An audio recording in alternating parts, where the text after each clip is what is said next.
आपका बेटा रास्ते पे पथारी डाल के कुछ बेच रहा है, इमेजिन कर सकते हो कि ऐसी कोई भी फैमिली करेगी। तो ये कल्चर जो है ना, ये कल्चर बहुत इम्पोर्टेंट है। बहुत जोर में खर्चा किया, लेकिन आप जो अंदाज़ा लगाते हो वो अंदाज़ा गलत जाएगा तो क्या होता है उसका वो उदाहरण। पुणे से नागपुर एक गाड़ी 400 लीटर में जा रही है, एक गाड़ी 430 लीटर में जा रही है। दोनों सेम गाड़ी है, दोनों सेम रूट है, ट्रैफिक कंडीशन सेम है, एनवायरमेंटल कंडीशन सेम है, कैसे हो सकता है? नमस्कार, मैं कई सारे बिजनेसमैन और कॉर्पोरेट के लोगों को मिलता रहता हूं और उनमें से सबसे 5 इंटेलिजेंट लोगों की अगर मैं लिस्ट निकालूं तो उसमें से एक नाम मिस्टर प्रसन्न पटवर्धन का जरूर होगा। और आज हम फॉर्चुनेट हैं कि इस पॉडकास्ट में हम उनसे डिटेल में बातचीत करने वाले हैं। ये पॉडकास्ट पूरा विजडम से भरा हुआ है। इनफैक्ट मुझे भी ये पॉडकास्ट टाइम टू टाइम बार-बार देखना पड़ेगा, क्योंकि इतना सारा बिजनेस नॉलेज और विजडम इस पॉडकास्ट में है कि इसे एक बार एब्जॉर्ब करना नामुमकिन। तो इससे ज्यादा और कुछ नहीं कह सकता। बचपन में छोटी छोटी चीजें, गुड़ वगैरह छोटी छोटी चीजें बेचकर इन्होंने अपनी शुरुआत की और आज एक बहुत बड़ी कंपनी के मालिक। तो चलिए बढ़ते हैं पॉडकास्ट की तरफ।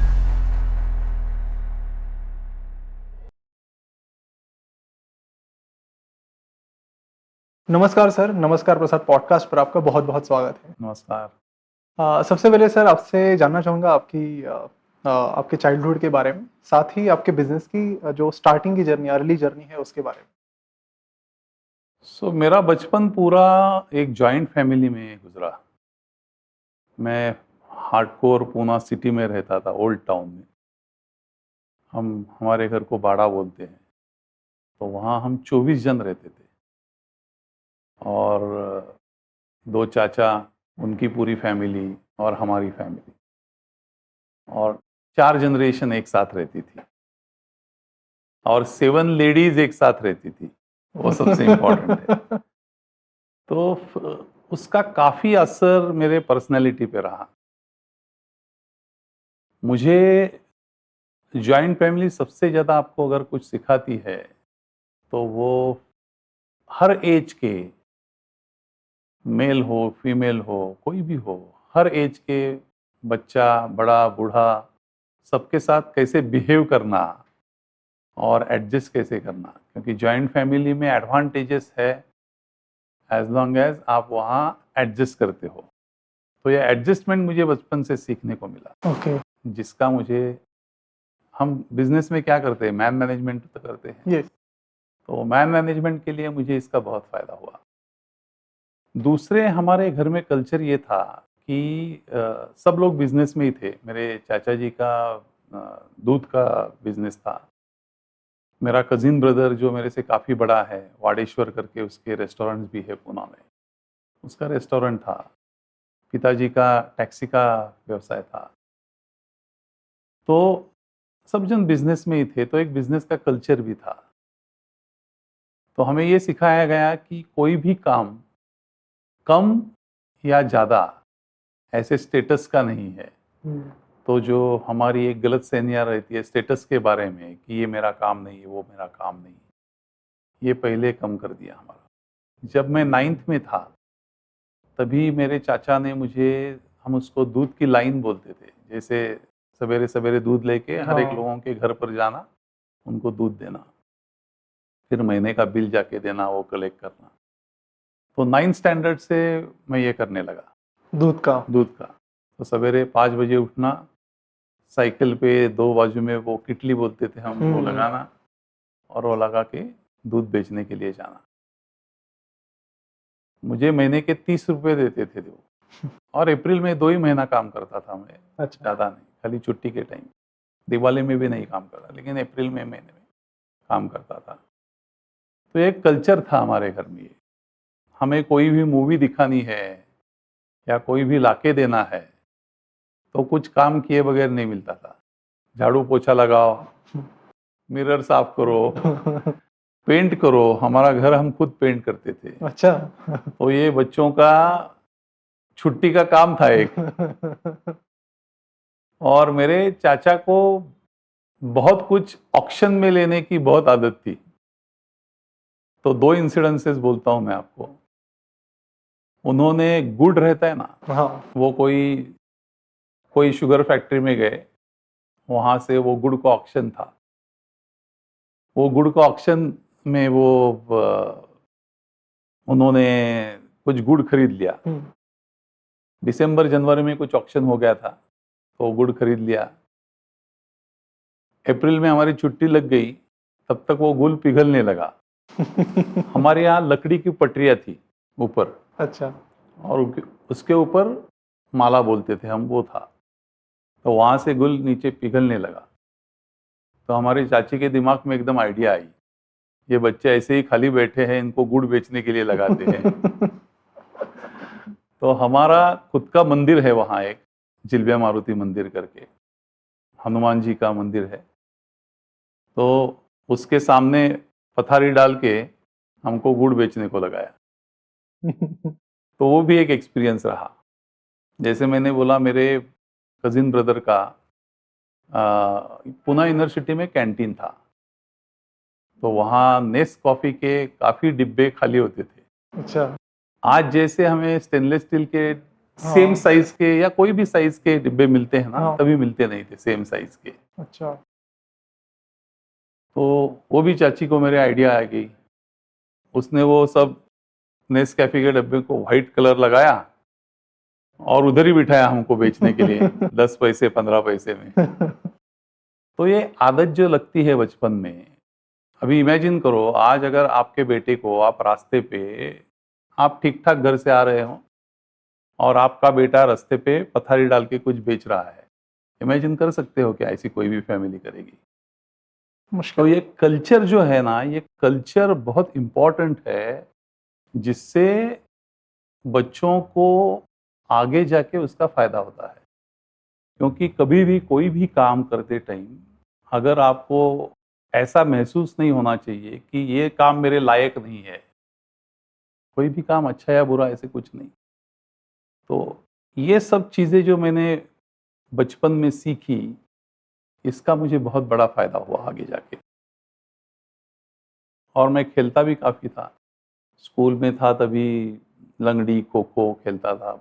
उसके बाद बास्केटबॉल खेलने लगा। फिर अलग-अलग गेम्स भी कॉलेज में मैंने खेले। तो मेरे पिताजी हुतुतु बोलते थे तभी, उसके बहुत अच्छे प्लेयर थे और उनको इंडियन रेलवेज़ में नौकरी मिली थी हुतुतु उसी की बेसिस वजह पे। से।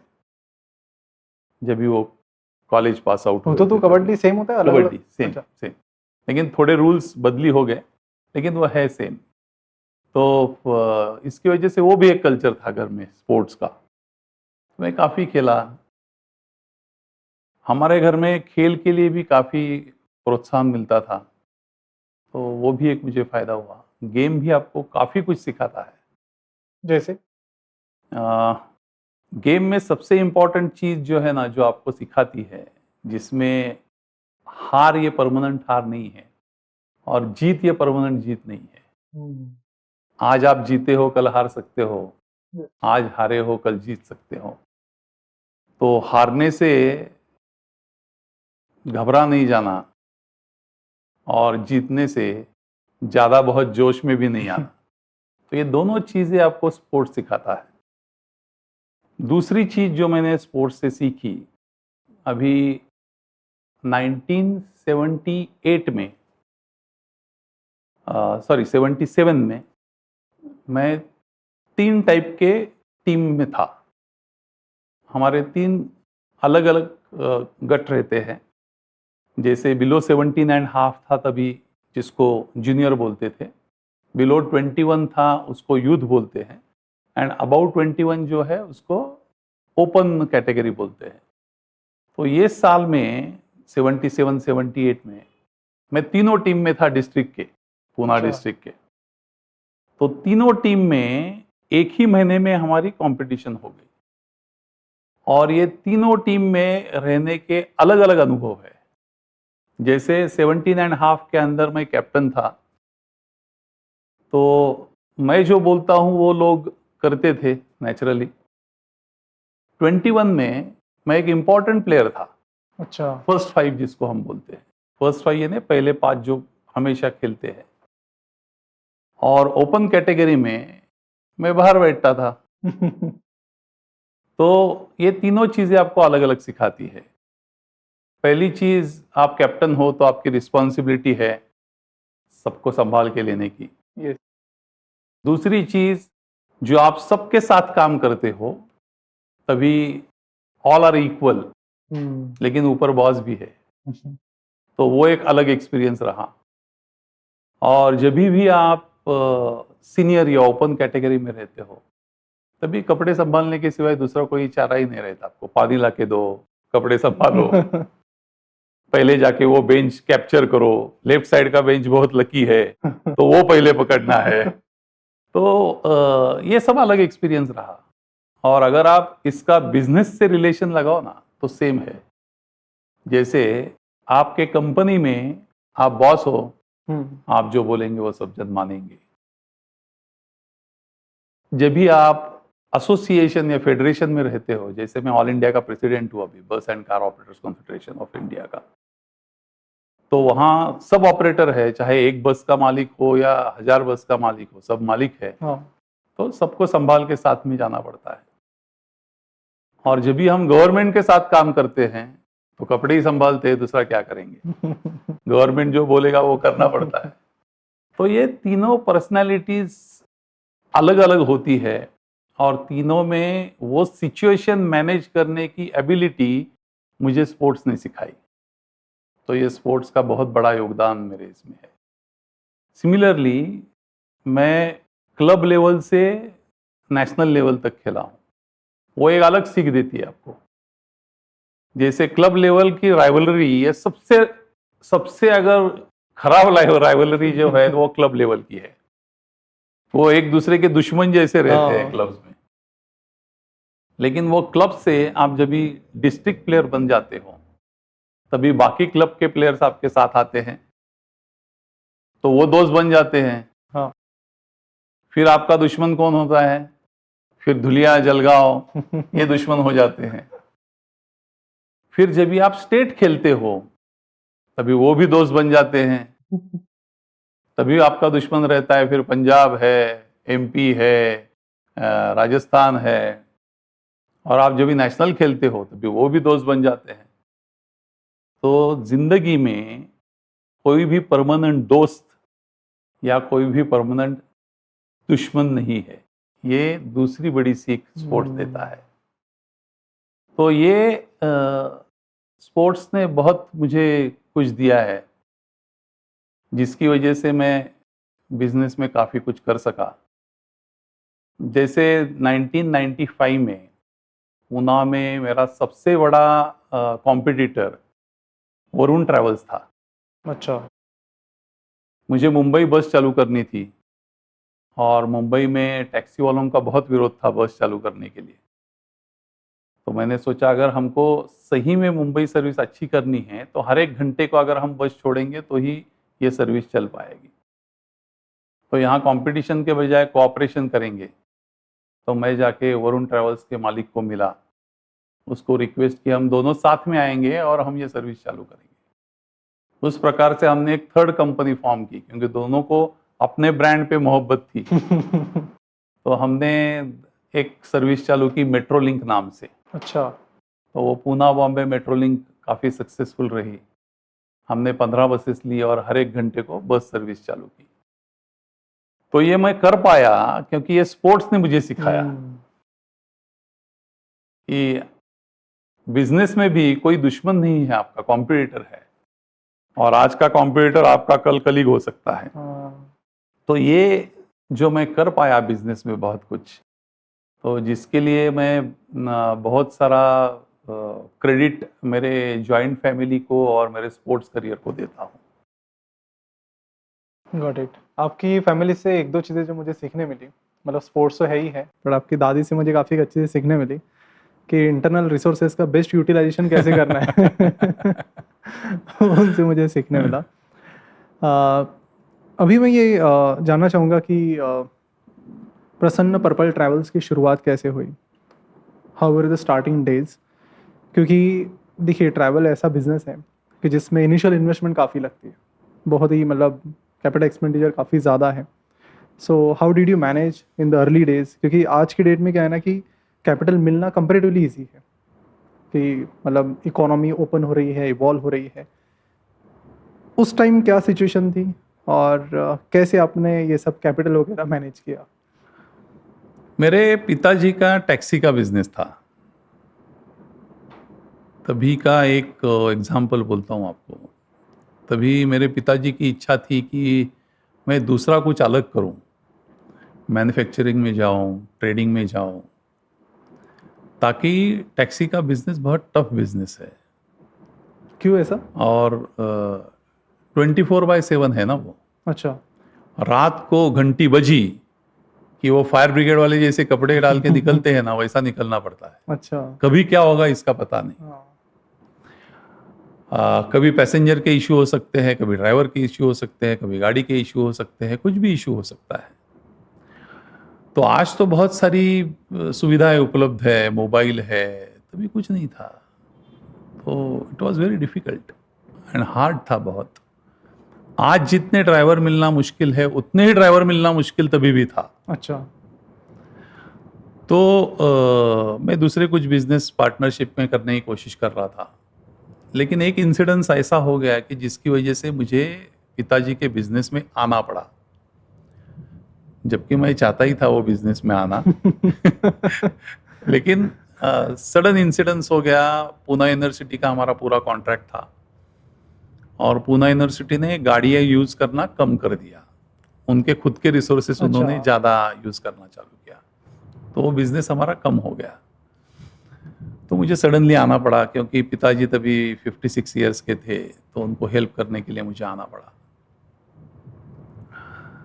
तो तभी एक हमारे से बड़ा एक टैक्सी ऑपरेटर था। वो टैक्सी ऑपरेटर ने मुझे बोला कि यार तेरे पिताजी सही सोच रहे हैं, मैं भी सोच रहा हूँ अभी दूसरा कुछ करूँ। बड़ा ऑपरेटर था टैक्सी। मैंने बोला क्यों? बेटे की शादी है, अभी टैक्सी वाले के बेटे को कौन बेटी देगा? अच्छा। तो मैं कुछ अच्छा करना चाहता हूँ। मैंने उसको बोला भाई बाटा क्या बनाता है? बाटा चप्पल बनाता है। उसको कोई डेयरिंग कर सकता है क्या ऐसे कि ये जूते बनाने वाला आदमी है, या मैं इसको कैसे बेटी दे दूं? तो आपका बिजनेस जो है वो कौन से लेवल का है, क्या स्केल पे करते हो आप, किस तरीके से करते हो, रेपुटेशन क्या है, इसके बेसिस पे आपका स्टेटस डिसाइड होता है ना। आप कौन से बिजनेस करते हो, इस पे बिजनेस कोई भी हो, आप कौन से स्केल पे करते हो और किस प्रकार से करते हो, इस पे आपका स्टेटस डिसाइड होता है। और इस पे आप समाज में लोग आपकी तरफ किस नजरिए से देखते हैं, ये डिपेंडेंट होता है। राइट। तो मैंने बोला यार टैक्सी का बिजनेस मैं तभी छोड़ूंगा जब भी मैं एक नंबर का बन जाऊंगा, क्योंकि तभी मैं आउट ऑफ चॉइस छोड़ूंगा। स्टेटस नहीं है इसके लिए नहीं छोड़ूंगा, मुझे अभी दूसरा कुछ करना चाहिए, इसके लिए छोड़ूंगा। और फेट देखो, मेरा बेटा जूते ही बनाने लगा है। तो जो एग्जाम्पल मैंने उसको दिया वो बराबर मेरे घर में आ गया। उनकी स्टोरी अगले पॉडकास्ट में हम कवर कर रहे हैं। सर के बाद उनका ही है। तो वो इस प्रकार से मैं बिजनेस में आया। बिजनेस में आने के बाद मैंने सोचा कि एक ड्राइवर मुझे ज्यादा से ज्यादा प्रोडक्टिविटी कौन से बिजनेस में दे सकता है, इसमें ही तो वो बस में दे सकता है। अच्छा। एक बस 10 टैक्सी का बिजनेस करती है, तो एक ड्राइवर मेरे 10 टैक्सी ड्राइवर के बराबर है। बराबर। तो मैं 10 टैक्सी ड्राइवर हैंडल करने के बजाय एक बस ड्राइवर हैंडल करूंगा। तो इसके लिए मैंने कोशिश की कि बस बिजनेस में आने की, लेकिन till 88 bus permit was restricted, license raj था। 88 में लाइसेंस राज खत्म हो गया, नया मोटर व्हीकल एक्ट आ गया, और जिसकी वजह से बहुत अपॉर्चुनिटीज खुल गई। मुझे पहले से एक आदत है कि जिस बिजनेस में आप काम करते हो उसकी लॉ साइड आप ठीक तरह से जान लो। ओके। क्योंकि उसका कायदा, उसके कानून आपको अगर मालूम नहीं है तो आप कभी प्रॉब्लम में आएंगे, इसकी कोई गारंटी नहीं। तो आप जिस कोई भी बिजनेस में हो, उसके कायदे कानून आपको पूरे बाय हार्ट आने चाहिए। इसमें कभी आपको कोई बैकफायर किया, कोई सिचुएशन कायदे कानून की वजह से या? बैकफायर नहीं किया मालूमात होने की वजह से। अच्छा अच्छा। मालूमात नहीं होती तो काफी बैकफायर हो सकता है। ओके।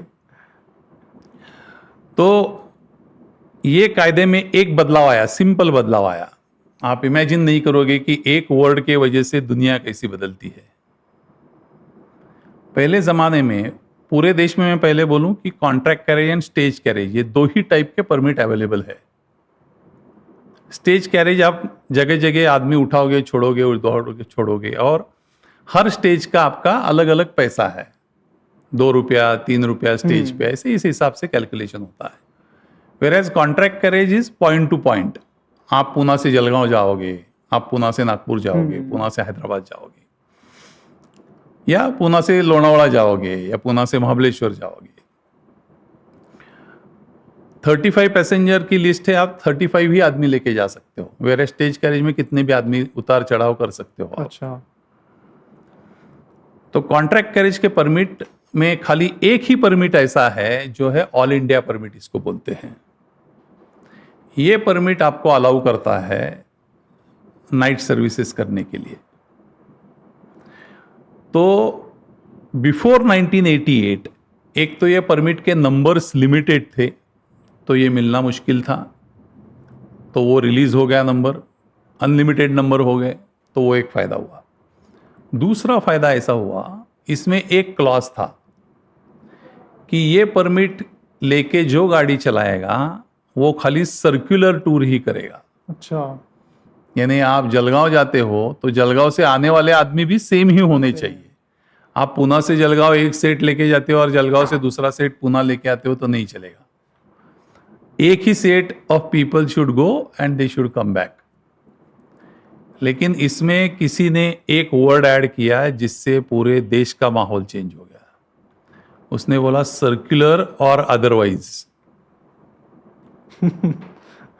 ये अदरवाइज वर्ड मैंने पकड़ा और महाराष्ट्र में किसी दूसरे कंपनी या दूसरे आदमी को इसका अंदाजा होने के पहले 88 में मैंने पहली बस ली, 92 तक महाराष्ट्र के सब जिले में पहुंच गया मैं।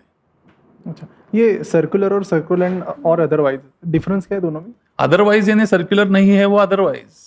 तो फिर सर्कुलर बनाया है क्यों? मतलब अदरवाइज अगर लिख रहे और अदरवाइज लिख रहे तो वही तो कानून का ये है ना। कानून में बहुत ऐसे कानून है जो कंफ्यूजिंग है, और इसका फायदा कभी सरकार लेती है, कभी बिजनेसमैन लेते हैं, जो अपने अपने कन्वीनियंस से उसका फायदा लेते रहता है। तो वन वे अलाउड हो गया, तो मैंने पूरा महाराष्ट्र कवर कर लिया, आजू बाजू के सब major cities, Poona Bangalore, Poona Mangalore, Poona Hyderabad, Poona Indore. That time it was Prasanna Travels. अच्छा, प्रसन्ना ट्रैवल्स पिताजी ने मेरे नाम से रखा था। अच्छा। शायद तभी उन्होंने देखा रहेगा कि यही आएगा आदमी अपने इसमें। क्योंकि मेरा बड़ा भाई जो है वो बुद्धिजीवी है। अच्छा। He is a scientist. वो भी काफी बड़े पद पर रहा है। वो यूजीसी का वाइस चेयरमैन था, सिम्बोसिस का वाइस चांसलर था, और नैक का चेयरमैन था। तो वो काफ़ी बड़े उद्दे पे रहा है। अभी भी वो काफ़ी अलग अलग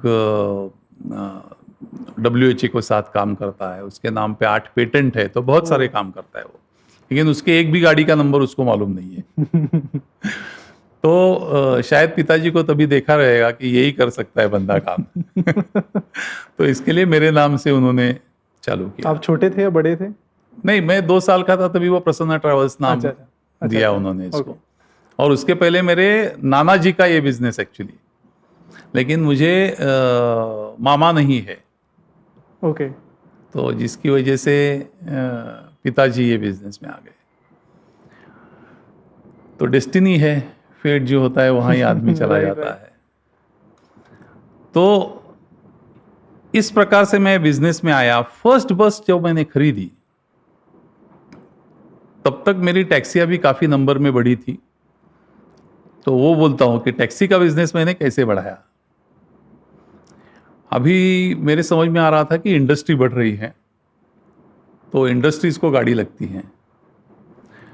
तो मैं रोज सवेरे स्कूटर लेके, पहले एक तो मैंने इंडस्ट्री की डायरेक्टली ली, वो सब ABCD Z जो जोन है भोसरी में, वहाँ कौन सी कंपनी है उसका स्टडी किया।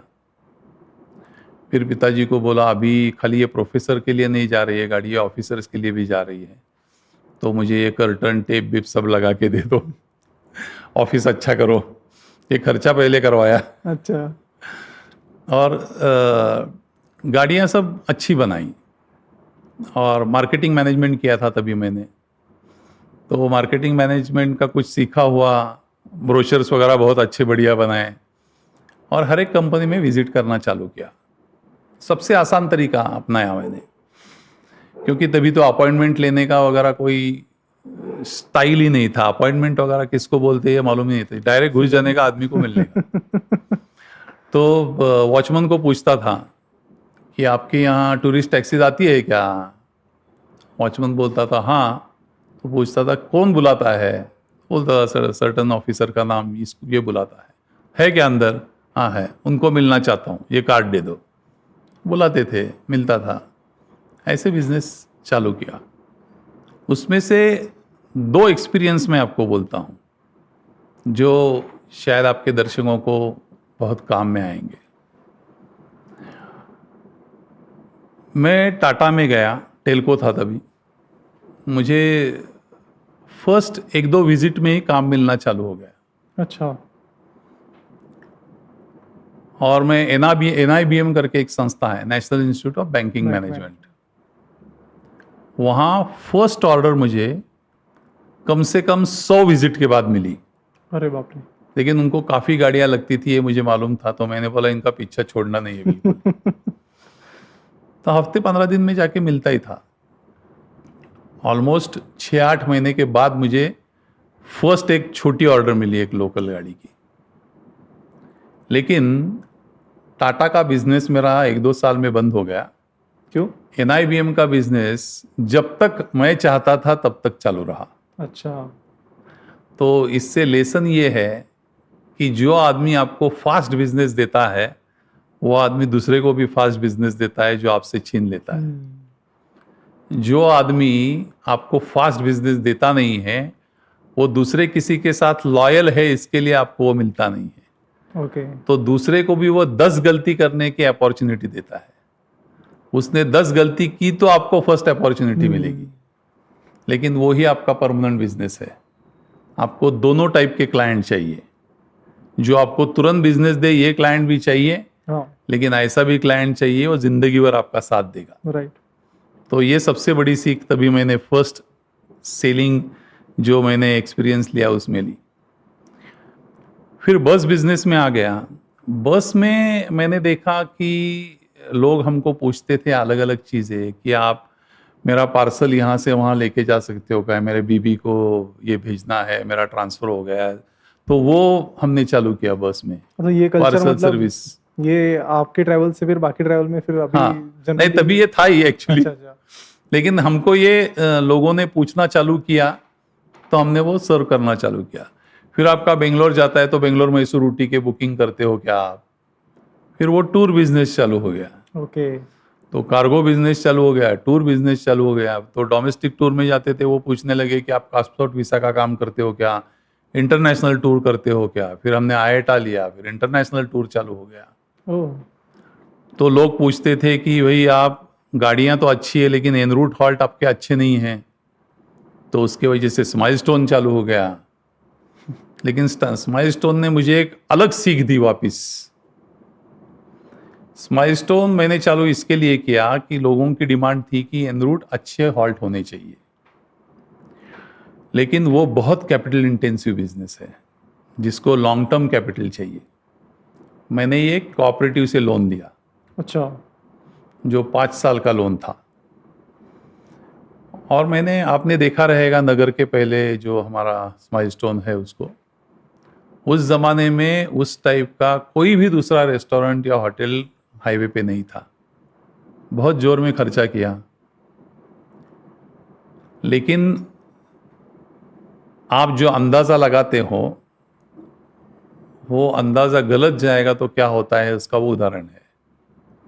मुझे लगा इतना बिजनेस कम से कम होगा, लेकिन वो उतना बिजनेस नहीं हो रहा था, अच्छा।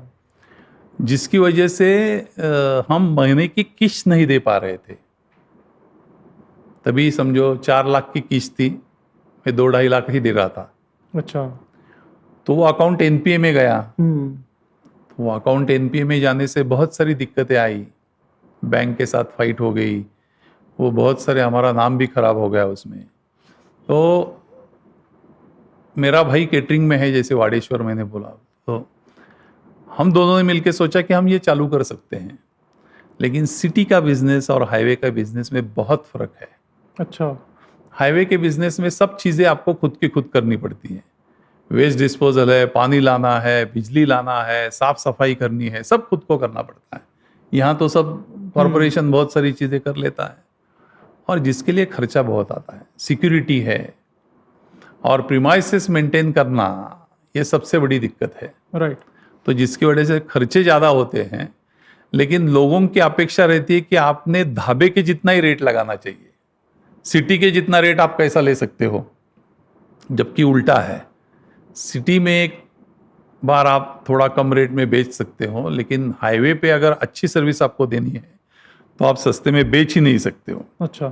क्योंकि वहाँ एक खिला भी लाना है तो कहीं ना कहीं से जाके लाना है, तो वो ट्रांसपोर्टेशन की कॉस्ट है हर एक Right. चीज़ के लिए। तो वो कैलकुलेशन गलत हो गया, जिसकी वजह से वो प्रोजेक्ट मेरा बहुत बड़ा प्रोजेक्ट था। हमने 4 जगह ली थी, जिसमें से 3 जगह लिटिगेशन में आ गई। खोपोली में एक ली, पूना में एक ले ली थी, और खामगांव में एक ले ली थी। तो 3 लिटिगेशन में आ गई, एक ही यूनिट चालू हो गया, तो वो भी बर्डन आ गया। तो एक बहुत बड़ी सीख रही कि जो स्केल का आपको एक्सपीरियंस नहीं है, वो स्केल का काम करने के पहले आपने सोचना चाहिए बहुत। आज तो इन्वेस्टमेंट बैंकर है, इन्वेस्टमेंट मिल जाती है, तभी तो डेट पे था सब प्रोग्राम। आज बिजनेस का मॉडल बदली हो गया है, आइडिया किसी की है, चलाने वाला कोई है, फाइनेंसर अलग ही है।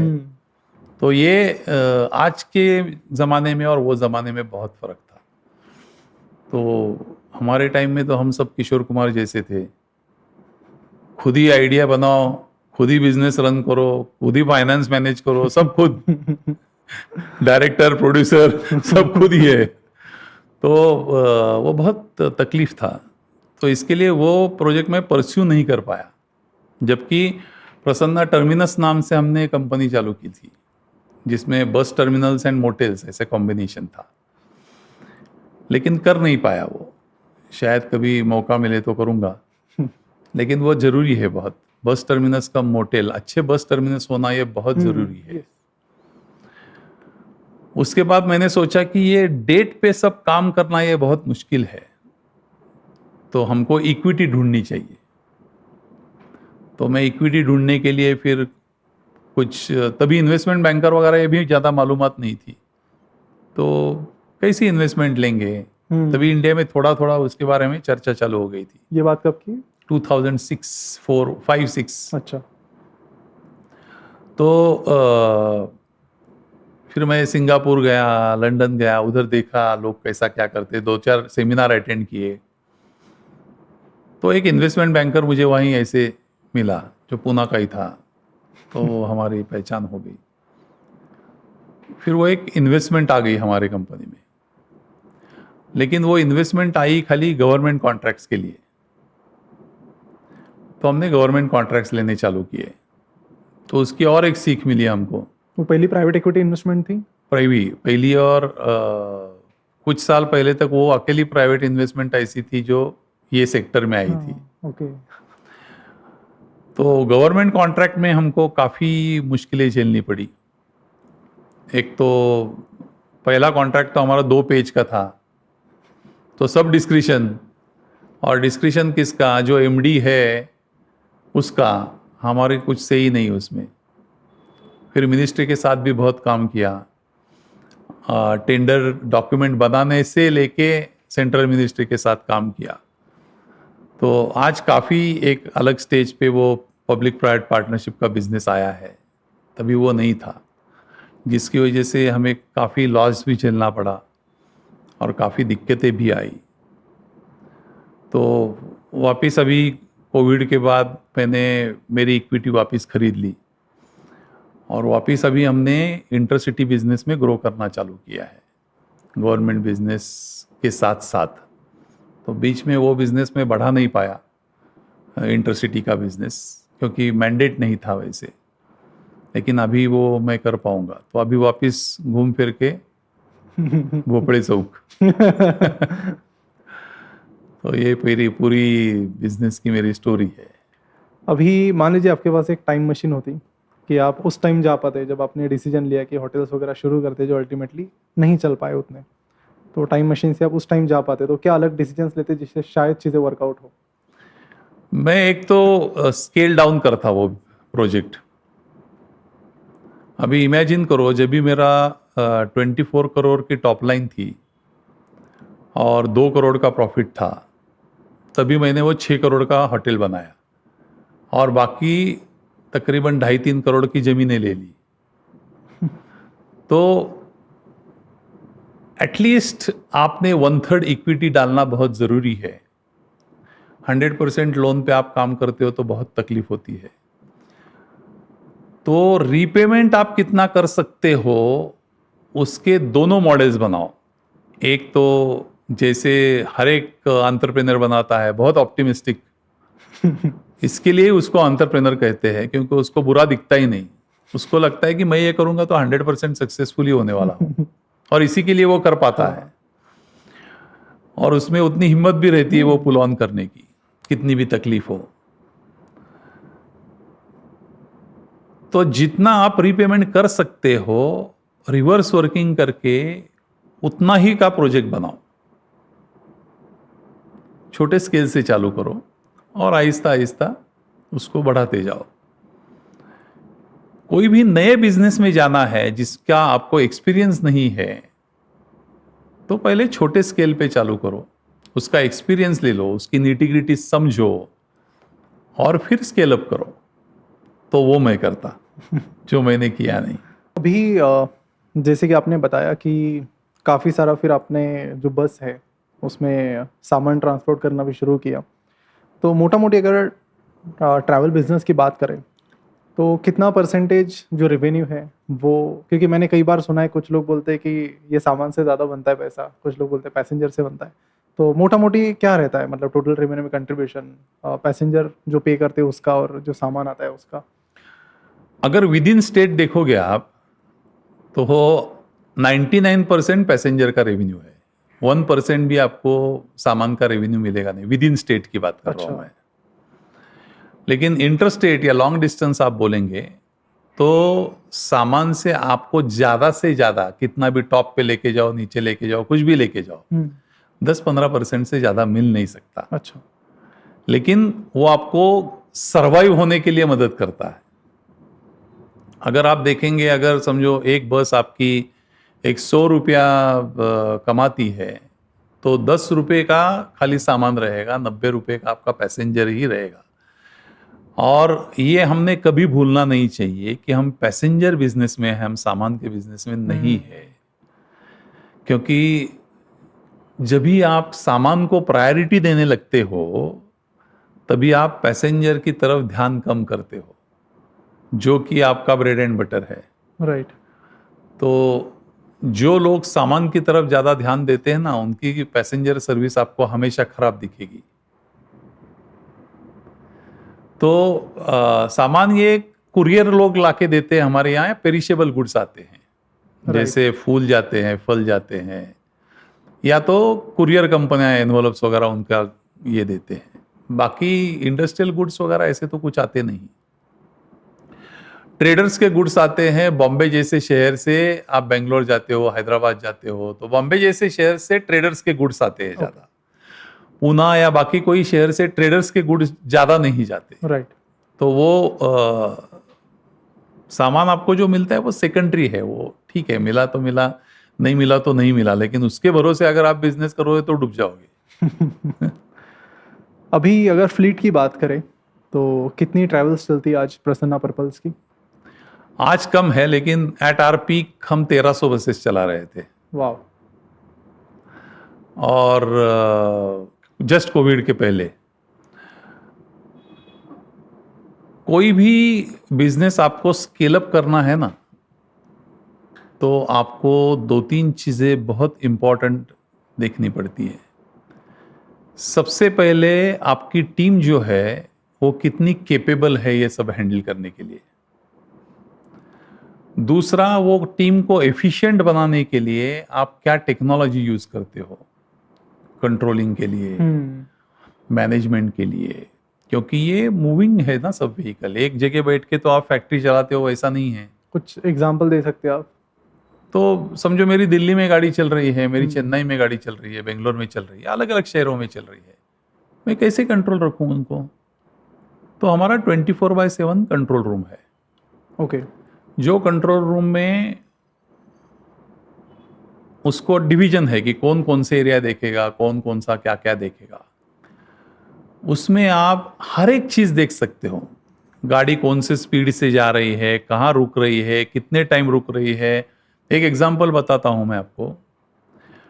गाड़ी में, एसी गाड़ी में पर्टिकुलरली हैंडलिंग में बहुत सारा फ्यूल खर्चा होता है आपका। हमारे बिजनेस में 50% कॉस्ट इज फ्यूल कॉस्ट। तो एक पॉइंट भी कम हो गया ना तो करोड़ों में नुकसान हो सकता है। यानी मेरा एवरेज 3.5 का 3.4 हो गया तो करोड़ों में नुकसान हो सकता है। इतना सेंसिटिव है ये। तो ड्राइवर ने 3 चीजों पे फ्यूल एवरेज डिपेंडेंट है। पहले एक तो गाड़ी का इंजन कैसा है, दूसरा आप मेंटेन किस तरीके से कर रहे हो, और तीसरा कौन चला रहा है इसको, ड्राइवर क्या है। इसके अलावा एक्सटर्नल फैक्टर्स है, जैसे रोड खड्डे खराब है या ट्रैफिक ज़्यादा है, ट्रैफिक जैम्स है, लेकिन वो अपने कंट्रोल में नहीं है, उसके लिए हम कुछ नहीं कर सकते। लेकिन ये तीनों कंट्रोलेबल फैक्टर है। आप कौन सी गाड़ी खरीदते हो, किस टाइप का मेंटेनेंस करते हो, और कौन उसको चला रहा है, ये तीनों चीज़ आपके कंट्रोल में है। तो ये ज़्यादा से ज़्यादा इफिशिएंट करने के लिए ड्राइवर पे कंट्रोल रखना, बहुत उसको ट्रेन करना और कंट्रोल रखना। तो आइडलिंग में हमारे यहाँ एक सिस्टम है, ऑफिशियल स्टॉप है समझो, और मुझे पता है कि यहाँ मुझे गाड़ी 15 मिनट एसी चालू ही रखना पड़ता है। ओके। या 15 मिनट यहाँ रुकेगी ही गाड़ी, और गर्मी है तो मैं बंद नहीं कर सकता हूँ एसी। तो वो बजट फॉर करते हैं हम। लेकिन वो 20 मिनट के ऊपर गई तो हमारे कंट्रोल रूम से उसको फोन जाता है कि अरे गाड़ी अभी तक चालू क्यों है भाई, अभी तक निकली क्यों नहीं। तो टाइम परफॉर्मेंस हम जो मैनेज कर पाते हैं ना, उसके पीछे बहुत मेहनत है।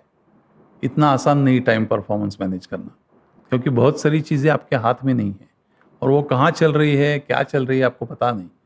लेकिन आज टेक्नोलॉजी आप ये ट्रांसपेरेंसी दे सकती है। कौन से टर्न पे ड्राइवर ने स्पीड कम किया या कम नहीं किया, ये भी आपको समझता है। क्या टेम्परेचर पे गाड़ी चला रहा है, ये भी समझ सकता है। गाड़ी मेरे वर्कशॉप में जब भी आएगी तभी उसमें क्या क्या काम निकलने वाला है, ये भी समझता है। तो ये सब चीजें टेक्नोलॉजी की वजह से समझती है। तो अगर किसी को ग्रो करना है तो without technology growth is impossible, क्योंकि आपका कॉम्पिटिटर आपके बहुत आगे है। टेक्नोलॉजी 3 तरीके से यूज होती है। एक टेक्नोलॉजी ऐसी है जो कस्टमर कन्वीनियंस की है, जैसे आप बुक कर सकते हो, पे कर सकते हो, आपकी गाड़ी कब आ रही है वो बस स्टॉप पे वो ट्रैक कर सकते हो। आप किसी को रिसीव करने जा रहे हो तो उसकी लिंक उसने भेज दी तो टाइम पे आप रिसीव करने जा सकते हो। तो ये सब आप कस्टमर के लिए करते हो। दूसरा आप करते हो व्हीकल की हेल्थ मॉनिटरिंग के लिए, कि व्हीकल बराबर चल रहा है, उसका ऑयल चेंज टाइमली हो रहा है, उसका ब्रेकडाउन नहीं हो रहा है, ये सब व्हीकल के लिए करते हो। और तीसरा हमारे यहाँ ड्राइवर स्कोर कार्ड है, जिसमें कौन सा ड्राइवर कैसे चला रहा है ये समझता है। एक एग्जांपल देता हूं मैं आपको। पुणे से नागपुर एक गाड़ी 400 लीटर में जा रही है, एक गाड़ी 430 लीटर में जा रही है। दोनों सेम गाड़ी है, दोनों सेम रूट है, ट्रैफिक कंडीशन सेम है, एनवायरमेंटल कंडीशन सेम है, कैसे हो सकता है ऐसे? ड्राइवर या फिर जो आपने मेंटेनेंस वगैरह चीज़ें बताई। तो ड्राइवर अगर, सिंपल एक चीज बोलता हूँ, बहुत सारी चीजें हैं, लेकिन ड्राइवर अगर गियर करेक्ट चेंज नहीं कर रहा है ना, तो बहुत असर पड़ता है। अच्छा। एग्जैक्ट फ्रीक्वेंसी पे एग्जैक्ट गियर वो चेंज करेगा तो परफेक्ट फ्यूल कंज्यूम होगा। फॉर एग्जाम्पल, बहुत सारे लोगों को आदत है सेकंड गियर पे गाड़ी उठाएंगे। सेकंड गियर पे आप गाड़ी उठाओगे तो आपको फ्यूल ज्यादा पुश करना पड़ता है, तभी वो पावर मिलती है, क्योंकि वो पावर इंजन लेता है, गियर नहीं लेता। फर्स्ट गियर साइज बड़ा होता है। फर्स्ट गियर पे आप गाड़ी उठाओगे तो गियर ताकत ले लेता है, तो आपको फ्यूल कम लगेगा गियर की स्ट्रेंथ की वजह से। तो या आपको सामने दिख रहा है कि टोल नाका है, आप एक्सीलेटर दबाते दबाते ही जाओगे कि एक्सीलेटर छोड़ के वहां तक जाओगे? तो ऐसी सिंपल चीजें हैं। तो उसमें हमको गियर रेशियो समझते हैं कि ये ड्राइवर ने ये पूरे जर्नी में फर्स्ट गियर में कितनी गाड़ी चलाई, सेकंड गियर में कितनी चलाई, थर्ड गियर में कितनी चलाई, फर्स्ट उठाई तो सेकंड में उठाई कि फर्स्ट में उठाई। तो जिसकी वजह से उसको ट्रेनिंग देते हैं, जिसको काउंसलिंग बोलते हैं। तो वो काउंसलिंग का बहुत असर होता है। तो जो 430 की गाड़ी थी वो भी 400 में आने लगी। ड्राइवर को कंपटीशन लगती है, अरे ये लेके आता है। और उसने रीजन क्या दिया था तभी जब भी उसको काउंसलिंग किया, तो सर लेकिन मैं टाइम पे आता हूं। क्योंकि ड्राइवर को एक आदत है, वो थर्ड गियर मार के एक्सीलरेट करके ओवरटेक करने की कोशिश करेगा। उसको लगता है कि मुझे जल्दी जा रहा हूं, जल्दी जा रहा हूं, लेकिन अल्टीमेटली ऐसा कुछ होता नहीं है। तो ये जब भी उसको दिखाया कि इसका रेशो देखो, आपका रेशो देखो, इसका टाइमिंग देखो, आपका टाइमिंग देखो, ये आपकी गलत सहनी है कि मैं टाइम पे आता हूं, वो भी टाइम पे आ रहा है और वो 400 लीटर में आ रहा है, आप 430 लीटर में आ रहे हो। तो 30 लीटर आप 15 ट्रिप मारते हो या 12 ट्रिप मारते हो महीने में, तो 12 ट्रिप के आपके 30 लीटर यानी कितने लीटर हो गए? 360 लीटर। 360 लीटर यानी तेरी सैलरी क्या हो गई? ओरिजिनल सैलरी 30,000, ये 36,000 ऊपर चले गए कंपनी के, तो तेरी सैलरी तो 75-76,000 हो गई। तो कंपनी रखेगी क्या ऐसे आदमी को? तो ये जब भी उनके समझ में आता है ना, तभी वो भी उनके स्टाइल में बदलाव लाते हैं और उनका बहुत पॉजिटिव रिस्पांस रहता है। क्योंकि आप उसको किस तरीके से समझाते हो, आप उसको खाली गाली दे हुए मारोगे, कुछ होने वाला है नहीं। क्योंकि उसको उसकी गलती समझेगी तो कोई भी ऐसा आदमी मैंने देखा नहीं है जो डिलीबरेटली आपका लॉस करना चाहता है। दुश्मन भी रहेगा, उसको समझाओगे ना तो समझ जाता है कि अल्टीमेटली मेरा भी इसमें नुकसान है, मेरी भी नौकरी चली जा सकती है। तो टेक्नोलॉजी का काफ़ी उपयोग होता है। और तीसरी टेक्नोलॉजी, चौथी टेक्नोलॉजी जो हम यूज़ करते हैं, मतलब पहली कस्टमर से लिए हो गई, दूसरी व्हीकल हेल्थ के लिए हो गई, तीसरी ड्राइवर मॉनिटरिंग के लिए हो गई, और चौथी टेक्नोलॉजी हम ERP यूज़ करते हैं। ERP अभी तक पूरा नहीं है, लेकिन वो उसकी दिशा में है। हम जिस चीज़ के लिए 2-2, 3-3 आदमी लगते हैं, वो एक आदमी काम कर सकता है। अच्छा। तो कम आदमियों में आप ज़्यादा काम कर सकते हो। जैसे फॉर एग्जांपल, कंट्रोल रूम में मैं हर एक गाड़ी तो देख नहीं सकता हूँ, तो मुझे खाली एक्सेप्शंस पॉपअप होने चाहिए। जब भी एक्सेप्शंस पॉपअप होंगे तभी उस पर ही ध्यान दूंगा मैं। राइट। तो ऐसे ही हर एक चीज में है। जैसे मेरी क्लच प्लेट है, मेरी क्लच प्लेट का लाइफ है 30,000 किलोमीटर, और वो 30,000 किलोमीटर के बजाय मुझे 20,000 किलोमीटर ही देती है। तो मुझे समझना चाहिए जल्दी बदली हो गई, क्यों बदली हो गई? फिर मटेरियल खराब था, बिठाने वाला खराब था, चलाने वाला खराब था, क्या प्रॉब्लम क्या है इसमें? तो रेक्टिफाई कर सकते हो आप। तो जिससे आपकी कॉस्ट कंट्रोल रहती है, क्योंकि आपका सेलिंग कॉस्ट पे आपका कंट्रोल नहीं है, वो तो मार्केट ड्रिवन है। लेकिन एक्सपेंडिचर जितना आप कंट्रोल में रखोगे उतना आप प्रॉफिट में रहोगे। राइट। क्योंकि मेनली आपका कॉम्पिटिटिव एडवांटेज एक्सपेंडिचर कंट्रोल से आता है, ना कि सेलिंग कंट्रोल से। सो टू कंटिन्यू विद दिस, आप प्रॉफिटेबिलिटी एक्सपेंडिचर की बात कर रहे हैं। मैं अगर ट्रांसपोर्ट बिजनेस को देखूं तो रेलवे देखो तो जनरली लॉसेस में चलती है, एयरलाइन देखो तो मतलब कोविड के बाद तो काफ़ी सारी फेल हो गई, लेकिन पहले की भी बात करो तो मतलब किंगफिशर है और बाकी कई सारी एयरलाइंस है जो फेल होती आई। आज भी देखो तो एक हाथ दो एयरलाइंस होती हैं, इंडिगो वगैरह, वो भी किसी साल प्रॉफिट, एक दो साल लॉसेस, वो भी उनका जर्नी ऊपर नीचे है। So same is a thing with the travel business. आपने ऐसा क्या किया कि आपने कंटिन्यूसली इस बिजनेस को प्रॉफिटेबल रखा और साथ ही साथ इसे, जो कि काफ़ी कैपिटल हेवी बिजनेस है, उसे ग्रो भी किया? एक तो जवाब मैंने पहले ही दिया है कि कॉस्ट यही आपका एडवांटेज हो सकता Right. है, सेल ये आपका एडवांटेज है ही नहीं। अच्छा। अगर सेल में ज़्यादा ऑक्यूपेंसी आपको मिल गई बिकॉज ऑफ बेटर सर्विसेज तो आइसिंग ऑन क्रीम केक है, लेकिन एज्यूमिंग आपके और आपके कॉम्पिटिटर की ऑक्यूपेंसी सेम है, इनकम सेम है, आप कहाँ एडवांटेज ले सकते हो? वो कॉस्ट में एडवांटेज ले सकते हो। Similarly, at the same time, you should ensure that you continuously listen to your customers. Customer की सुनते रहो, उसको जो चाहिए वो ज़्यादा से ज़्यादा देने की कोशिश करो। तो तभी आप अगर एक पैसेंजर भी ज़्यादा लेके जाते हो आपके कॉम्पिटिटर से, तो आप उतना तो सर्वाइव कर पाओगे। तो दोनों बाजू से आपको कंटिन्यूसली काम करते रहना पड़ता है। ट्रांसपोर्ट बिजनेस ये बहुत प्रॉफिटेबल बिजनेस नहीं है, तो अगर इसमें आपको पैशन है तो ही आप जिंदा रह सकते हो। पैसा कमाने के लिए खाली अगर ये बिजनेस में कोई आ रहा है तो मैं उसको सलाह दूंगा कि मत आओ, क्योंकि ये टफ बिजनेस है। अगर आपको लोगों के साथ बात करने में अच्छा लगता है, आपको ओवरऑल जर्नी करने में अच्छा लगता है, खुद को भी जर्नी करने में अच्छा लगता है, और आपको जनरली गाड़ियों के साथ खेलने में अच्छा लगता है, तो ही आप ये बिज़नेस में आओ, क्योंकि ये पैशन का बिज़नेस ज़्यादा है। और ये मैं तो बोलता हूँ हमारे लोगों को ये ब्राउन शुगर है।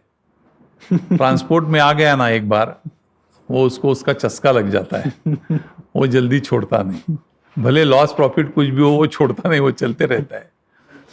तो ये पैशन का बिजनेस ज़्यादा है, इसके लिए बहुत प्रॉफिट ना होते हुए भी आप इसने अच्छा खासा कमा सकते हो, ऐसा कुछ नहीं, लेकिन आपको वॉल्यूम में जाना पड़ेगा। एक तो 2-4 बस लेके कुछ, उसमें एक बस एक्सीडेंट हो गई तो आप आउट ऑफ द बिजनेस हो जाते हो।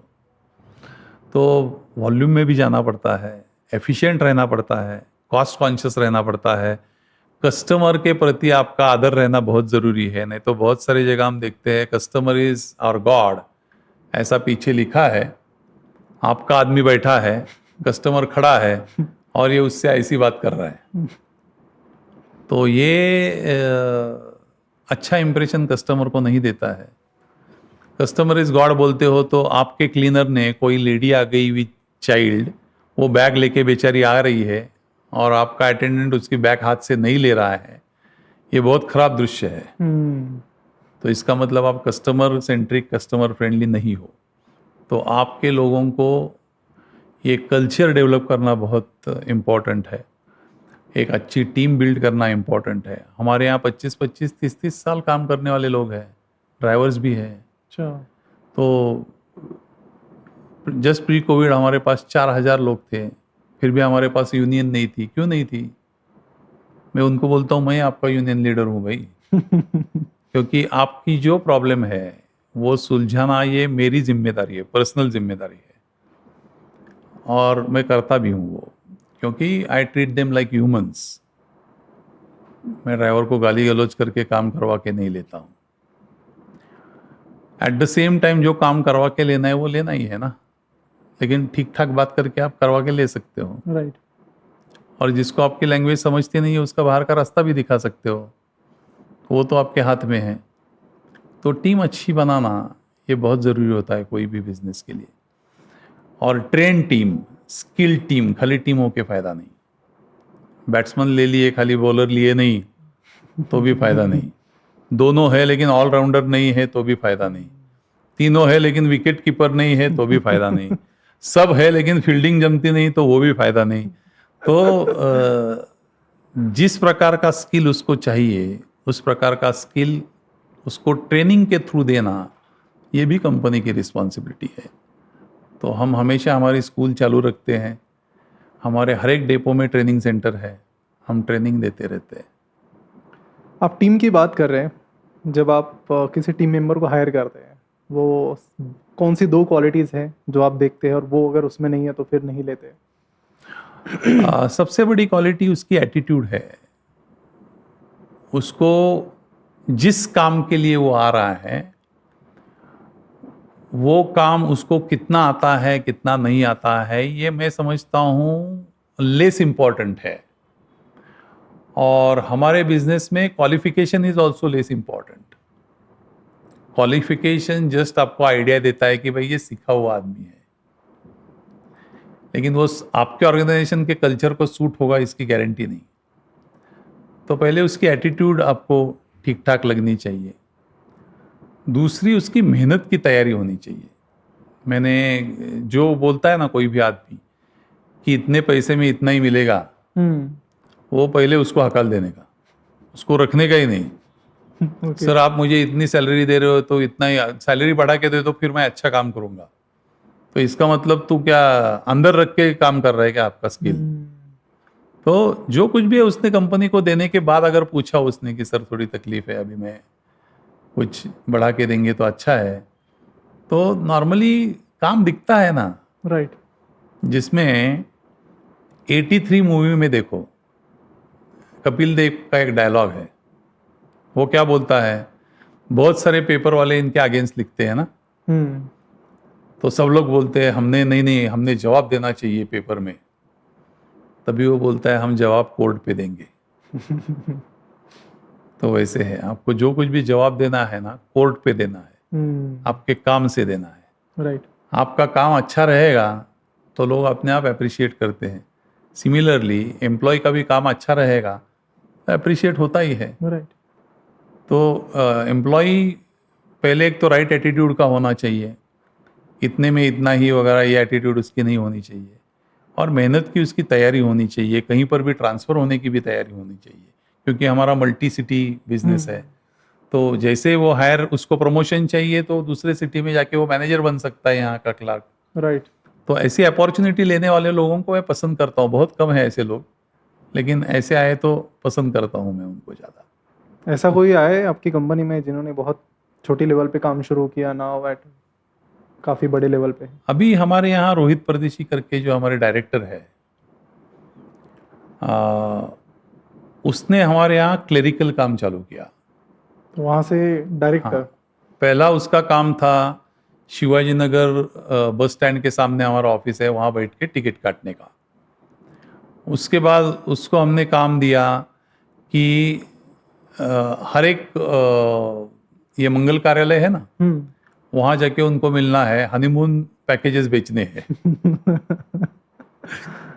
तो उसको जो जो काम देते गया वो काम वो करते गया, और वैसे वो बढ़ते बढ़ते गया, और आज वो हमारा नेक्स्ट टू मी है।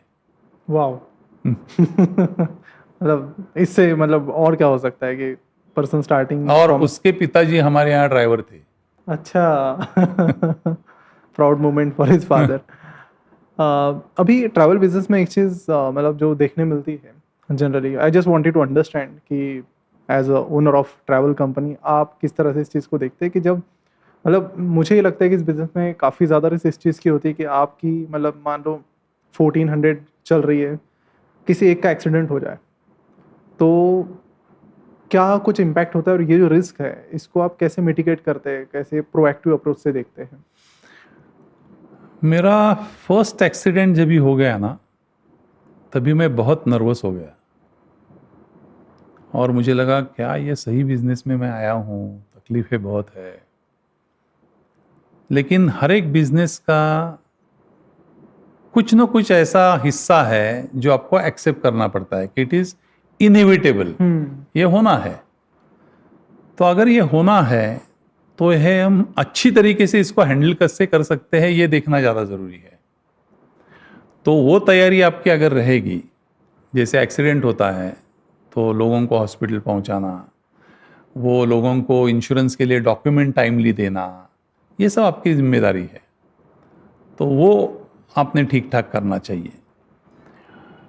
अभी एक मैं मेरे कोल्हापुर के ऑफिस का एग्जांपल देता हूँ, एक्सीडेंट का नहीं है, लेकिन दूसरे तरीके का है।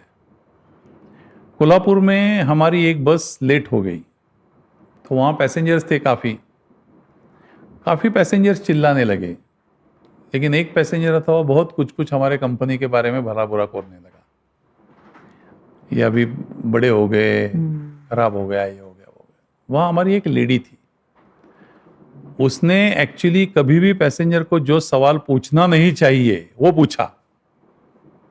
मैं बोलता हूँ ये कभी भी पैसेंजर को मत पूछो ये सवाल। उसने पैसेंजर को पूछा, इतने हम खराब है तो हमारे यहाँ आए क्यों आप? लेकिन उसके बाद उसने जो जवाब दिया वो सुनने लायक है, जो मुझे इंस्पायर करता है। उसने बोला कि मैडम, लेट तो सब बसें होती है, लेकिन चाय आपके यहाँ ही मिलती है। अच्छा। तो हमारे यहाँ एक सिस्टम है, 1 घंटा बस लेट हो गई तो क्या करेंगे, 2 घंटा लेट हो गई तो क्या करेंगे, रास्ते में ब्रेकडाउन हो गए तो क्या करेंगे। इसकी प्रोसीजर है, जैसे 1 घंटा लेट होती है तो चाय देंगे, 2 घंटा लेट होती है तो ब्रेकफास्ट भी देंगे, रास्ते में कहाँ लेट होती है तो खाना भी देंगे। तो ये सब हम फॉलो करते हैं क्योंकि वी केयर फॉर देम। हमको लगता है लोगों के टाइम के खिलवाड़ हम नहीं कर सकते, राइट। और अगर हमने किया है तो हमने वो कुछ ना कुछ छोटा ना मोटे तरीके से कॉम्पेंसेट करना चाहिए उनको, तो वो करने की कोशिश करते हैं। तो वो भी एक कल्चर डेवलप करने की कोशिश करते हैं। हाँ, आपका एक कंसेप्ट है कंप्लेंट्स को लेकर, समथिंग प्रॉफिट फ्रॉम कंप्लेंट्स और समथिंग लाइक दैट, क्या है वो कंसेप्ट?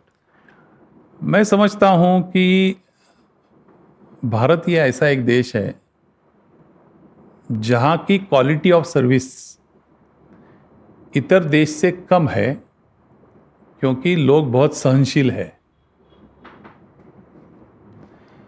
जो आदमी आपको कंप्लेंट करता है ना, आज कौन से आदमी को टाइम है आपके पास आके कंप्लेंट करने के लिए या कुछ लिखने के लिए?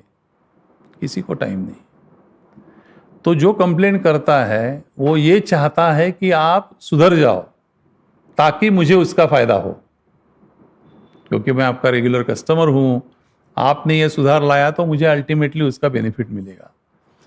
इसके लिए वो आके आपके पास कंप्लेंट करता है।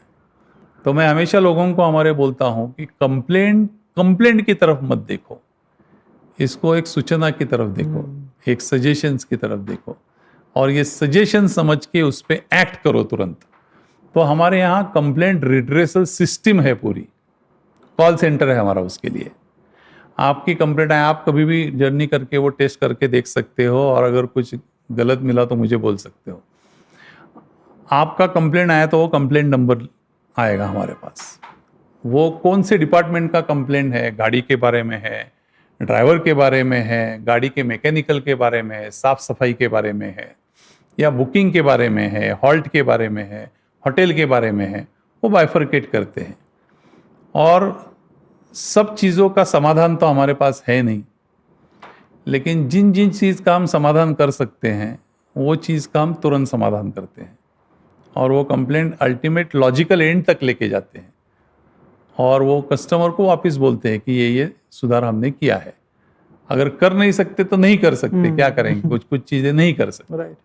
लेकिन मेरा एक एक्सपीरियंस रहा है, कोई भी कितना भी गुस्सा हुआ कस्टमर हो ना, आप शांति से उसको सुनो, खाली 50% उसका गुस्सा नीचे आ जाएगा। आप आर्ग्यूमेंट करने जाओगे तो वो और गुस्सा करेगा। आर्ग्यूमेंट कभी भी कस्टमर के साथ करना नहीं, क्योंकि जो आर्ग्यूमेंट में जीत जाता है ना, वो बिजनेस में हार जाता है। अच्छा। जो आदमी कस्टमर के साथ आर्ग्यूमेंट में जीतना चाहता है ना, गारंटी है कि वो बिजनेस में हारने वाला है। किसी को भी हारना पसंद नहीं है, तो कस्टमर को आर्ग्यूमेंट में जिता दो। आपको बिजनेस में जीतना है ना, कस्टमर को आर्ग्यूमेंट में जिता दो ना, वेरी इंपॉर्टेंट। क्या फर्क पड़ता है आपको? और उसका सुन दो शांति से। जेन्युइन अगर उसकी कुछ डिमांड है तो वो सॉल्व करो, तुरंत सॉल्व करो। जेन्युइन डिमांड नहीं है, कुछ भी अनाप शनाप भी कंप्लेंट आती है, नहीं आती है ऐसा नहीं, सुनो ना शांति से, एक्ट मत करो। किसने बोला है उसको बोलने के लिए नहीं नहीं ऐसा हो नहीं सकता, शांति से सुनो। एक कंप्लेंट आती है हमारे यहाँ कस्टमर की, डायबिटिक पेशेंट है, एज ओल्ड पेशेंट है, उनको रास्ते में टॉयलेट के लिए रुकना है, जबकि आधा घंटा पहले बस ऑलरेडी ढाबे पे रुकी हुई होती है। रास्ते में जंगल है, वहाँ रुक नहीं सकते, लेकिन उसको रुकना है। तो दो तरीके से ड्राइवर उसको हैंडल कर सकता है। एक ड्राइवर उसको बोलता है, अभी तो रोका था, तभी क्यों नहीं उतरे आप? इतना बार बोला था, उतरे नहीं आप, अभी रुकना पॉसिबल नहीं है, अभी अगला स्टेशन आएगा तभी उतर जाओ। ये एक तरीका हो गया। दूसरा तरीका ड्राइवर उसको बोल सकता है, चाचा ये जंगल है, यहाँ रुकना सिक्योरिटी के लिए बहुत डेंजरस है, जहाँ मुझे अपॉर्चुनिटी मिलती है मैं यहाँ रोकूंगा, थोड़ी देर करो, थोड़ी देर रुक जाओ। ये दोनों में फर्क है। एक में आपको कंप्लेंट आएगी, दूसरे में कंप्लेंट नहीं आएगी। तो जिस ड्राइवर की कंप्लेंट आते हैं उसको हम ये समझाने की कोशिश करते हैं कि भाई हैंडल करने का तरीका अलग करो, करना वही है लेकिन हैंडल करने का तरीका अलग है। तो वो अलग अलग पैसेंजर्स मिलते हैं, अलग अलग तरीके के। आपको एक्सप्लॉइट करने वाले भी पैसेंजर मिलते हैं, उसकी कंप्लेंट से ही पता चलता है आपको कि ये फ्री में टिकट चाहिए इसको, इसके लिए कंप्लेंट कर रहा है। शांति से सुन लेने का, हमको जो करना है जेन्युइन है तुरंत सॉल्व करने का, जेन्युइन नहीं है तो शांति से बैठे रहने का। अभी लास्ट सवाल है मेरा कि आपका मतलब जो यंग एंटरप्रेन्योर्स हैं उनके लिए क्या सजेशंस रहेंगे आपके? बिकॉज अभी जो मतलब इट्स लाइक काफ़ी सारी विजडम, काफ़ी सारी नई लर्निंग्स है हमारे लिए। सो ऐसे क्या 2 से 3 इंपॉर्टेंट चीज़ें कि समबडी स्टार्टिंग अप तो उसे अगर फॉलो करता है तो सक्सेस के चांसेस थोड़े बेटर होते जाएंगे या फिर बिजनेस अच्छा चलने के चांसेस बेटर होंगे? सबसे पहले मैं बोलूँगा कि आपको जो चीज़ अच्छी लगती है ना वो करो। उसके लिए मेहनत भी करनी पड़ी तो आपको वो मेहनत कर रहे हैं ऐसा लगेगा नहीं। हर एक बिजनेस में अप्स एंड डाउन्स हमेशा रहने वाले हैं। कोई भी बिजनेस ऐसा नहीं है कि हमेशा ऊपर ऊपर ऊपर चलते जाएगा, कभी तकलीफ नहीं होगी। लेकिन अगर वो आपका पैशन है तो आपको वो तकलीफ सहने में आसानी होगी। अगर वो आपका पैशन नहीं है तो आप वो छोड़ के भागने वाले पहले आदमी रहेंगे। इसके लिए आपको पैशन रहेगा तो वो करते रहो। Dedication and discipline is very very important. Discipline आप फॉलो नहीं करते हो, डिसिप्लिन हर एक के अलग अलग होती है। AR रहमान रात को सोता है, दिन को सोता है, रात को रिकॉर्डिंग करता है, वो उसकी डिसिप्लिन है। लेकिन डिसिप्लिन है, ऐसा नहीं आप उसको आलसी नहीं बोल सकते कि अरे क्या यार ये दिन भर सोते रहता है। उसका काम वो परफेक्ट करता है, तो उसकी खुद की बॉडी जो एकोमोडेट करती है उस तरीके का उसका डिसिप्लिन है। लेकिन आप वो डिसिप्लिन फॉलो करो। तो डिसिप्लिन फॉलो करना बहुत ज़रूरी है। और जैसे मुझे इसने सिखाया, स्पोर्ट्स ने, हार के बाद जीत है और जीत के बाद कभी हार भी आ सकती है, तो दोनों के लिए तैयार रहना चाहिए। उससे आपका हार गए तो डाउन भी नहीं होना है, जीत गए तो ज़्यादा मस्ती भी नहीं करनी है। आज ज़माना बदली हो गया है, आपके पास आइडिया है तो फाइनेंसर आपको मिल सकते हैं। हमारे ज़माने जैसे आज नहीं है। तो एक्सपोजर ये आपके लिए बहुत ज़रूरी है। तो जहाँ जहाँ आप कॉन्फ्रेंस अटेंड कर सकते हो, अलग अलग आदमियों से मिल सकते हो। तो टॉफलर करके एक क्या विचार तज्ञ क्या बोलते हैं आप, वो है।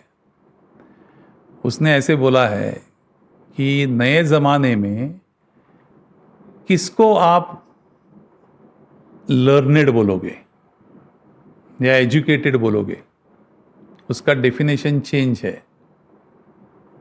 जिसके पास ज़्यादा डिग्री है या जो ज़्यादा पढ़ा लिखा है उसको आप लर्नेड नहीं बोलोगे। जो आदमी लर्न करके अनलर्न करना सीखता है और अनलर्न करने के बाद वापस नई चीज़ लर्न करना सीखता है, वही आज के दुनिया का लर्नेड आदमी है। तो आप किस आदमी को मिलते हो, कौन सी बुक्स पढ़ते हो, कौन से पॉडकास्ट देखते हो या कौन सी अलग अलग एक्सपोजर देने वाली चीज़ें करते हो, ये डिपेंड करता है कि आप कहाँ जाने वाले हो। तो ज़्यादा से ज़्यादा एक्सपोजर मिलने के लिए ज़्यादा से ज़्यादा चीज़ें, आज भी मैं रोज़ इंटरनेट पे कुछ ना कुछ सीखने की कोशिश करता हूँ। तो ज़्यादा से ज़्यादा चीज़ों का एक्सपोजर ले लो। वो एक्सपोजर आपको अलग अलग, जैसे पॉडकास्ट है या अलग अलग साइट्स विजिट करके आप कर सकते हो, अलग अलग कॉन्फ्रेंस सेमिनार होते हैं उसको अटेंड करके कर सकते हो, लेकिन सीखो, नए ज़माने का नया बिजनेस तरीका सीखो जिसमें हाईली स्पेशलाइजेशन है। लेफ्ट हैंड साइड का दांत करने वाला एक डेंटिस्ट है, राइट साइड का करने वाला दूसरा डेंटिस्ट है, इतनी स्पेशलाइजेशन है। तो बिजनेस आइडिया में भी इतने सब आइडियाज आए हैं, तो उस पर ध्यान दो। खुद के रिस्क पे आज धंधा करने की ज़रूरत नहीं है, अगर है तो करो, नहीं है तो वो भी पॉसिबल है। आपके पास अच्छे आइडिया होनी चाहिए। आपके पास आइडिया नहीं है तो आपको अच्छा एग्जीक्यूटर होना चाहिए। दूसरे किसी की आइडिया है तो एक्चुअल आप एग्जीक्यूट करने वाले अच्छे होने चाहिए, तो उसमें एक्सपर्टीज कमाओ। तो किस भी तरीके का आज जितनी अपॉर्चुनिटी अपने देश में है, ये अपॉर्चुनिटी कभी भी नहीं थी, और अगले 10, 15, 20 साल में ये और बढ़ने वाली है। तो आज की जनरेशन की जो पीढ़ी है, मैं समझता हूँ बहुत लकी है। At the same time they are very vulnerable. तो adaptability is very very important. नई चीज़ें अडॉप्ट करना ये सबसे इम्पॉर्टेंट है। तो उसके लिए एक्सपोजर ले लो, जहाँ से ज़्यादा कर सकते हो वैसे। सो अभी पॉडकास्ट से पहले आपने बताया कि आपको 2021 में 20 में कोविड हुआ था, उसके बाद 2021 जो कि डेल्टा का डेंजरस था वो भी हुआ, और जब आप बता रहे थे तो मतलब you are like very relax की, और जो भी आपने डिस्क्राइब किया तो वही है कि किसी को अगर होता है तो मतलब आपके एज के छोड़िए, कोई यंग लड़कों को हुआ तो दे वेंट इनटू डिप्रेशन एकदम कि अभी क्या होगा क्या नहीं होगा। सो सिमिलर की तरह की चीज़ें आपने, जैसे कि ट्रांसपोर्ट बिजनेस की अगर बात करें, एयरलाइन की भी बात करूँ, गो एयर है, बाकी कई सारे हैं, जेट एयरवेज है, 2020 के बाद आउट ऑफ बिजनेस चले गए। ट्रैवल बिजनेस मैंने काफ़ी सारे देखे। तो मतलब ये काफ़ी जो टफ सिचुएशन है, जैसे लोन वाली एक और सिचुएशन है कि जिसमें आप पे नहीं कर पाए, 4 लाख की EMI थी, 2.5 लाख पे कर पाए। सो अब ये सारी जो चीज़ें, जिस तरह से आपने कामली इन चीज़ों को मैनेज किया, तो ये कैसे कर लेते हो आप? मैं समझता हूँ ये भगवान की देन है। मतलब जब भी क्राइसिस आता है मैं ज़्यादा ठंडा हो जाता हूँ क्योंकि मैं समझता हूँ कि पैनिक होने से चीज़ें ज़्यादा डिफ़िकल्ट हो जाती है, आपकी विचार शक्ति नष्ट हो जाती है। अगर आपकी विचार शक्ति जब तक जीवित है तब तक आपको कोई हरा नहीं सकता। यहाँ मैं एक एपिसोड बोलता हूँ आपको। चाणक्य मालूम है? चाणक्य सीरियल में एक सीन था, मैं 7th स्टैंडर्ड में था तभी, वो मेरे दिमाग में पूरा बैठा हुआ है। चाणक्य भगवान के सामने गांव के बाहर के एक ऐसा पुराना मंदिर है, उसमें बैठा है। भगवान के सामने बैठ के वो प्रार्थना कर रहा है, हे भगवान, जिस राजा को मैंने राजा बनाया, वो नंद उसको हकाल देता है ना, उसने आज मुझे दरबार के बाहर निकाल दिया। जिस प्रजा के लिए मैंने ये सब किया, उन्होंने मुझे गांव के बाहर निकाल दिया। लेकिन फिर भी आपसे मेरी कोई क्या बोलते हैं आप, मतलब कंप्लेन नहीं है। क्यों नहीं है?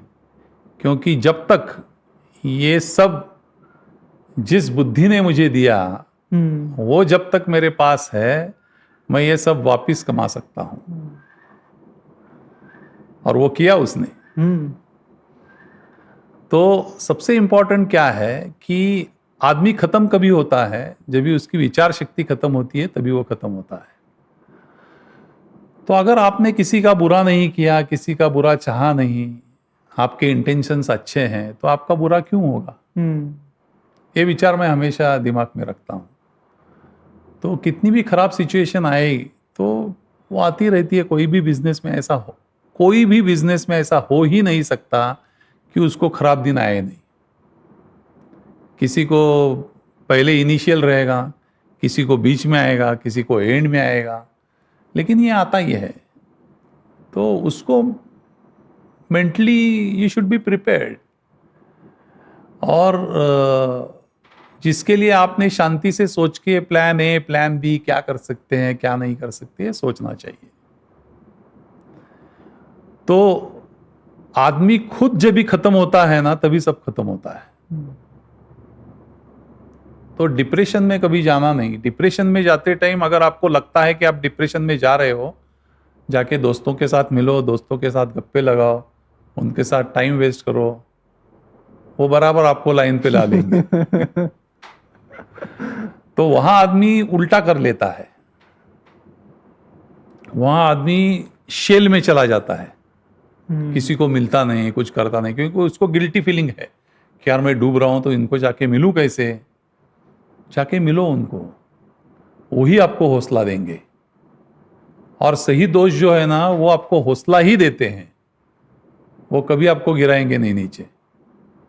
और लोग एग्जैक्टली उलट करते हैं। मेरा सबसे पहला incidence, I was one of the selected in Indian team, और मैं गिर गया और मेरा नी डिसलोकेट हो गया। मेरा करियर पूरा ख़त्म हो गया। मुझे डॉक्टर ने बोला कि आप चल भी पाए ठीक तरह से तो अच्छा है, एट द एज ऑफ 20। तो मैं बहुत नर्वस हो गया था। तो तभी मुझे मेरे मित्रों ने बाहर निकाला वो नर्वसनेस से। 6 महीना बेड पे था मैं। रोज नए नए दोस्त आके मेरे साथ बैठते थे, गप्पे लगाते थे, दिन कैसे चला जाता पता ही नहीं चला। इसके लिए उसके बाद, क्योंकि sports was my first love, और वही खत्म, यानी दुनिया खत्म मेरे लिए। लेकिन दोस्त का एक अलग ये होता है, तो हर एक को दोस्त रहना बहुत ज़रूरी है, और मुझे तो काफ़ी है। और हमारे दोस्त भी अच्छे हैं, कॉलेज टाइम से है, स्कूल टाइम से है, काफ़ी दोस्त हैं। तो जब भी डिप्रेस होता हूँ जाता हूँ, उनको मिलता हूँ, गप्पे मारता हूँ। जो आज की जनरेशन के लिए काफ़ी रेयर है, because most of the people are not spending time on mobile and हाँ, नहीं, फिजिकली मिलना बहुत ज़रूरी है। एटलीस्ट हमारे जनरेशन में तो हम वो बिलीव करते हैं। क्योंकि तभी आपका जो कंफर्ट रहता है ना वो इस पे रहता नहीं। 2-4 गाली भी आ गई तो जरा अच्छा लगता है। Alright, thank you so much sir. I mean काफ़ी कुछ चीज़ें मुझे पर्सनली सीखने मिली। मतलब audience would also be overwhelmed कि जिस तरह की चीज़ें, जिस तरह के लेसन्स आपने, छोटी छोटी चीज़ों से जो लेसन्स बताए, स्पोर्ट्स में से हो या फिर ये लास्ट वाला हो या फिर जितनी, I mean there are lot of things for us to learn, and we are very very grateful and thankful. So आपका वक्त देने के लिए और ये सारी चीज़ें शेयर करने के लिए आपका बहुत बहुत धन्यवाद sir. Thank you very much. मुझे भी आपको यहाँ मिलके खुशी हुई और ये अपॉर्चुनिटी मिली, ये भी अच्छा लगा। आपके पॉडकास्ट को बहुत बहुत शुभकामनाएं। बहुत बहुत धन्यवाद। धन्यवाद, नमस्कार। आई एम प्रीटी श्योर कि अगर आप यहाँ तक आए हो तो आपने काफी कुछ इस पॉडकास्ट से सीखा होगा, काफी कुछ विजडम आपको मिल गई होगी। इसी तरह और भी कुछ लोग ऐसे बिजनेस वर्ल्ड में हैं जिन्हें आप चाहते हैं कि हम पॉडकास्ट में लेकर आए, उनके नाम हमें कमेंट में जरूर बताइए, हम जरूर उनको इस पॉडकास्ट पर लेकर आएंगे।